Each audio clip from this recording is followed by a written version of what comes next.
Balae? Oh, Balae. Buti andito ka. Balae? Ba't ganyan yung anak mong si Eva? Bakit lusing? Anong problema? Masyadong ina-under ng anak mo ang anak ko.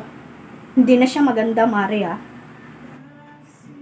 Bakit may ebidensya ka ba na ina-under siya ng anak ko? Ha, Balae? Ha? Yung anak ko, ha? Kawawa sa anak mo. Ay, Balae, ha? Magdahan-dahan ka sa sinasabi mo. Wala kang ebidensya, ha? So ako pa ngayon ang nagbibintang, ha, Balae? Ganun ba yon? Oo, dahil nandito ako araw-araw at nakikita ko yon. Hinihigpitan lang ng anak ko ang anak mo. Pag-aandar na ba yon? Ganon. Ganon ba yon? No, no, no, no. Kakagigil ka, Balae.